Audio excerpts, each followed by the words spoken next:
Praise the Lord. जय मसीह की। एक बार फिर आज हमारे साथ जुड़ने के लिए मैं आपका शुक्रिया करती हूँ और आपका स्वागत करती हूँ हमारे बीच में। आज हम परमेश्वर का वचन देखेंगे, यशायाह की पुस्तक उसका 28वां अध्याय और 16वां वचन। वहाँ लिखा है, इसलिए प्रभु यहोवा यूं कहता है, देखो मैंने सिय्योन में नींव का एक पत्थर रखा है, एक परखा हुआ पत्थर, कोने का अनमोल और अति दृढ़ नींव के योग्य पत्थर, और जो कोई विश्वास रखे वह उतावली ना करेगा। परमेश्वर का वचन कह रहा है कि मैंने एक सिय्योन में नींव का पत्थर रखा है। किसने रखा है? परमेश्वर ने।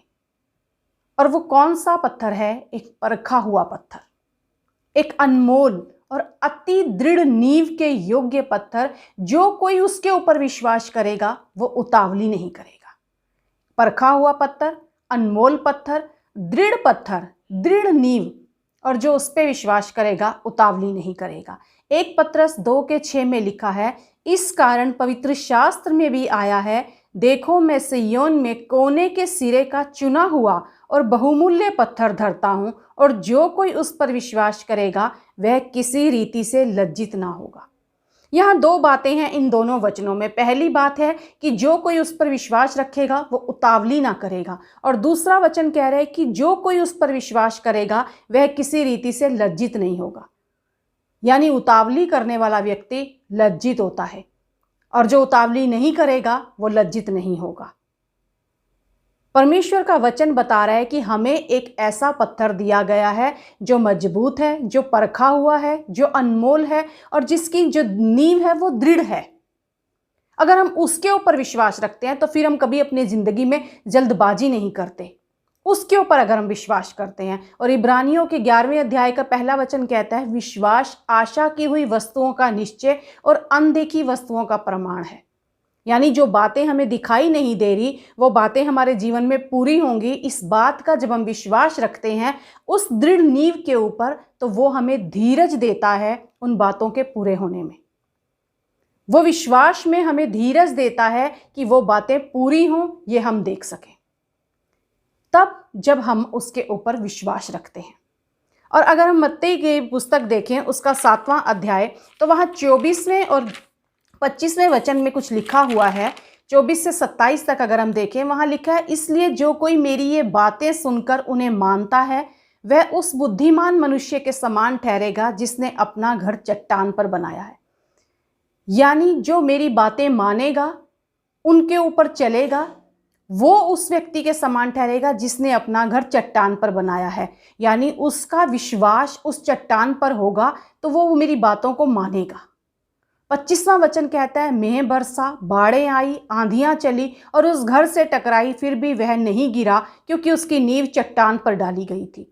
26वां वचन कहता है, परंतु जो मेरी ये बातें सुनता है और उन पर नहीं चलता वह उस निर्बुद्धि मनुष्य के समान ठहरेगा जिसने अपना घर बालू पर बनाया है।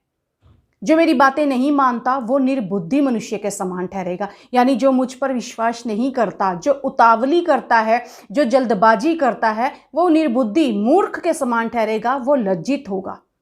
और हबक्कू की पुस्तक में अगर हम देखें 2:3 में परमेश्वर कहते हैं, पर हबक्कू से मेरी बातें अपने समय पर पूरी होंगी। उनके पूरे होने का समय तेजी से आता है, इसमें धोखा ना खाना, चाहे इसमें विलंब हो तो भी बाट जोहते रहना। जो उसके ऊपर विश्वास रखते हैं वो विश्वास उन्हें धीरज धरने में मदद करता है उन बातों को पूरा होने के लिए। और परमेश्वर का वचन कह रहा है, जो बातें मैंने कही हैं, एक परखा हुआ पत्थर, परखा हुआ पत्थर, यानी उसकी कही हुई बातें सत्य हैं। वो कोई मनुष्य नहीं है, वो ईश्वर है कि वो झूठ नहीं बोल सकता। गिनती 23:19 में लिखा हुआ है कि वो कौन है, वो कौन है, उसके बारे में लिखा है, ईश्वर मनुष्य नहीं कि झूठ बोले, और ना वह आदमी है कि अपनी इच्छा बदले।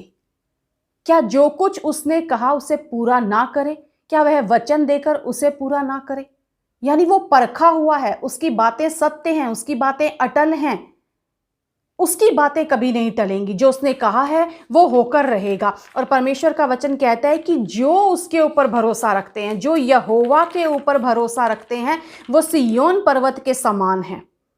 भजन संहिता 125:1 में लिखा है, वो सिय्योन पर्वत के समान है जो टलता नहीं वरन सदा बना रहता है। वो परखा हुआ पत्थर है, कभी टलता नहीं, सदा स्थिर बना रहता है। और जो उसकी बातें नहीं मानते वो निर्बुद्धि के समान है, जो अपने जीवन में उतावली करते हैं। नीति वचन 19:2 कहता है, मनुष्य क्या ज्ञान रहित रहना अच्छा नहीं, और जो उतावली से दौड़ता है वह चूक जाता है। जो उतावली करता है, जल्दबाजी करता है हर काम में, जो परमेश्वर के वचन के अनुसार टिकता नहीं, बात नहीं जो होता परमेश्वर की, उसके समय का इंतजार नहीं करता, वो चूक जाता है अपनी बातों से। उतावली करने वाले मनुष्य को जीवन में घटी ही प्राप्त होती है। नीति वचन 21:5 कहता है, उतावली करने वाले को केवल घटी होती है, केवल घटी होती है। अगर हम नीति वचन 29:20 देखें तो वहां लिखा है, क्या तू बातें करने में उतावली करने वाले मनुष्य को देखता है? उससे अधिक तो मूर्ख ही से आशा रहती है। कई बातों में हम उतावली करते हैं, हम बोलने में जल्दबाजी करते हैं। यहाँ वचन कह रहा है, क्या उस व्यक्ति को देखा है? उससे ज्यादा तो मूर्ख से आशा रहती है, यानी उसके ऊपर हम कोई आशा भी नहीं रख सकते, ऐसा वो व्यक्ति है। और कई बार लोग अपनी उसी जल्दबाजी के कारण संकटों में पड़ जाते हैं, परेशानियों में पड़ जाते हैं। और याकूब 1:19 कहता है, हर एक मनुष्य सुनने के लिए तत्पर और बोलने में धीर और क्रोध में धीमा हो। क्रोध में भी धीमा, क्रोध में भी उतावली नहीं। उस क्रोध को अपने ऊपर कंट्रोल मत करने दो, पर उस क्रोध को तुम कंट्रोल करो। क्या कहता है परमेश्वर का वचन? इफिसियों 4:26 में लिखा है, क्रोध तो करो पर पाप मत करो, सूर्यास्त होने तक तुम्हारा क्रोध ना रहे और ना शैतान को अवसर दो। और अगर यही वचन हम सबोपदेशक 7:9 में पढ़ें तो वहां लिखा है, अपने मन में उतावली से क्रोधित ना हो, क्योंकि क्रोध मूर्खों ही के हृदय में रहता है। जो परमेश्वर की बातें नहीं मानते, जो उस पर विश्वास नहीं करते, निर्बुद्धि मनुष्य के समान है। उतावली करने वाला मनुष्य, और परमेश्वर का वचन कहता है कि जो विश्वास नहीं रखते वो उतावली करते हैं, जो विश्वास करते हैं वो कोई उतावली नहीं करते। और जल्दबाजी करने वाले को केवल घटी होती है, वो दौड़ता है लेकिन चूक जाता है। वो बोलने में इतना उतावला होता है कि उससे ज्यादा तो मूर्ख के ऊपर आशा रखी जा सकती है। सबोपदेशक कह रहा है कि अपने मन में उतावली से क्रोधित ना हो, क्योंकि क्रोध जो है वो मूर्खों के हृदय में रहता है। ये सारी बातें कई बार हम पवित्र शास्त्र में भी बहुत सी घटनाएं पढ़ते हैं, और अपने जीवन में भी हम देखते हैं, जब काम को पूरा होने में देरी हो रही होती है तो हम कहते हैं नहीं, अभी हमें अपना कोई रास्ता अपनाना होगा, कोई शॉर्टकट निकालना होगा, कुछ तो हमें अभी करना होगा। अगर हम पवित्र शास्त्र में देखें 1 शमूएल के 10वें अध्याय में, तो वहां हम एक घटना के बारे में पढ़ते हैं। 1 शमूएल उसका 10वां अध्याय, वहां 8वें वचन में लिखा हुआ है। पर उससे पहले हम देखते हैं कि 10वें वचन में कि शमूएल ने कुप्पी लेकर शाऊल का अभिषेक किया है। जब उसने शाऊल का अभिषेक किया, और कहता है कि तुझे परमेश्वर ने चुना है अभी राजा होने के लिए। और 8वां वचन क्या कहता है? वहां शमूएल ने शाऊल से कुछ बात कही। उसने कहा, तू मुझसे पहले गिलगाल को जाना, और मैं होम बलि और मेल बलि चढ़ाने के लिए तेरे पास आऊंगा। तो 7 दिन तक मेरी बाट जोहते रहना, तब मैं तेरे पास पहुंचकर तुझे बताऊंगा कि तुझको क्या करना है।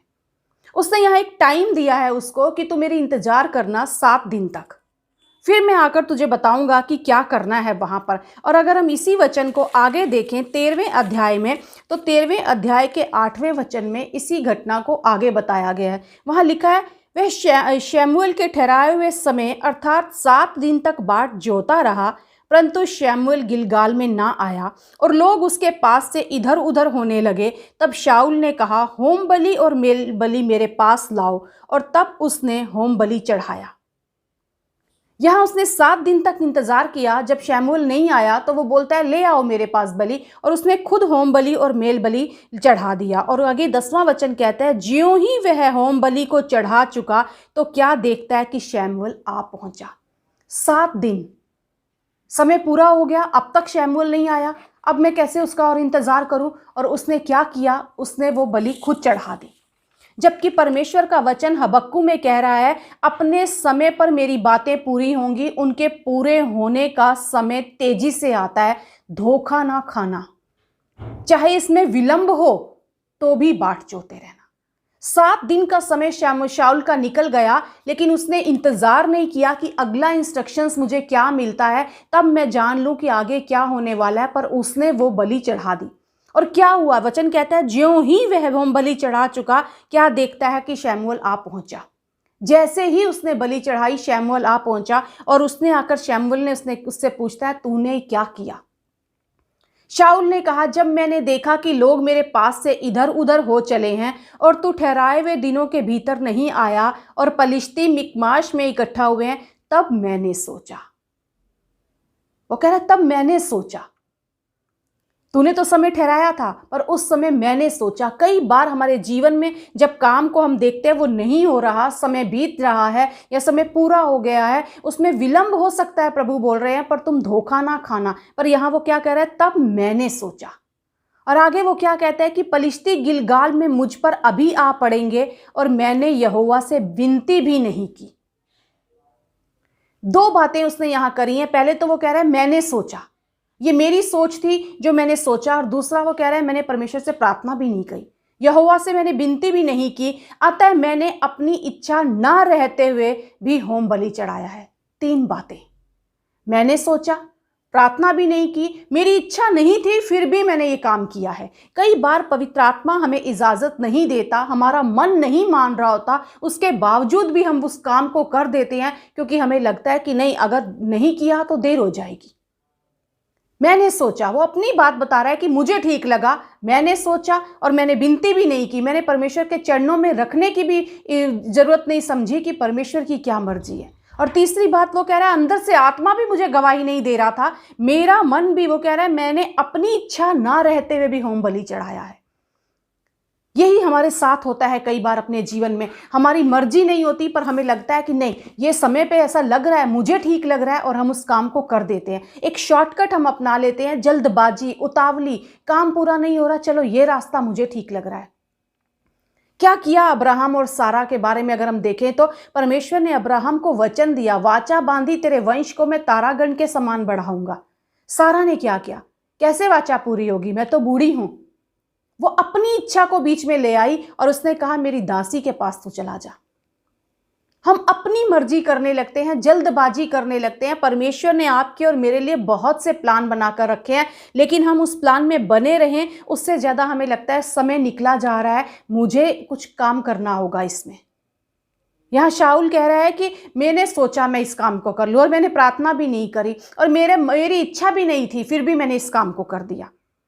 यानी मुझे आत्मा नहीं इजाजत दे रहा था इस काम को करने की। और परमेश्वर का वचन अगर हम देखें, रोमियो की पत्री 8:14 में लिखा है, जितने लोग परमेश्वर के आत्मा के चलाए चलते हैं वे ही परमेश्वर के पुत्र हैं।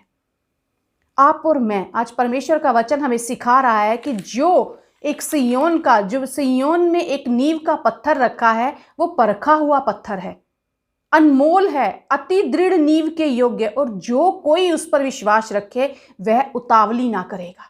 यदि हम उसके ऊपर विश्वास करते हैं, हमारा भरोसा उसके ऊपर टिका हुआ है, वो हमारी दृढ़ चट्टान है, वो हमारी नींव है अगर मजबूत, तो फिर हम उतावली नहीं करेंगे। अगर उतावली करेंगे तो 1 पतरस 2:6 कहता है, जो विश्वास करता है उसके ऊपर वो लज्जित नहीं होता। जो विश्वास करता है उतावली नहीं करेगा और लज्जित नहीं होगा। अगर उतावली करेगा इसका मतलब वो लज्जित होगा। सारे परमेश्वर के अपने वचन पढ़े, वो मूर्खों के समान कार्य करेगा। वो जल्दबाजी में जो बोलते हैं, वो उनसे ज़्यादा आशा तो दूसरों मूर्खों से रखी जा सकती है। जो जल्दी क्रोध करते हैं, क्रोध मूर्खों के हृदय में रहता है। जो जल्दबाजी करते हैं, उतावली में जो कोई काम करता है, तो परमेश्वर का वचन कहता है वो केवल घटी को ही देखता है। जो उतावली में दौड़ता है वो चूक जाता है अपने लक्ष्य से।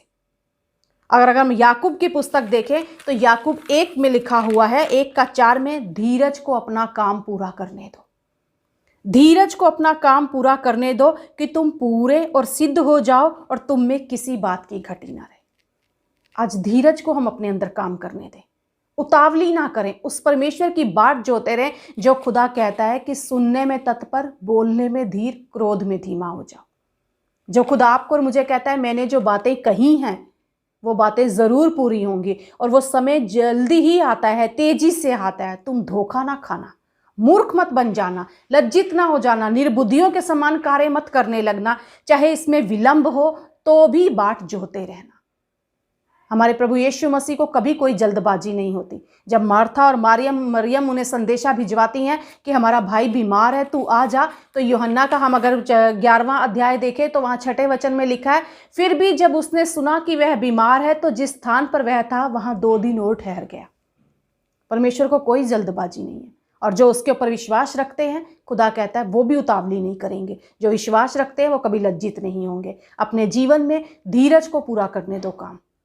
धीरज अपना काम पूरा करे ताकि हम पूरे और सिद्ध हो जाएं और कोई हमारे में घटी ना हो।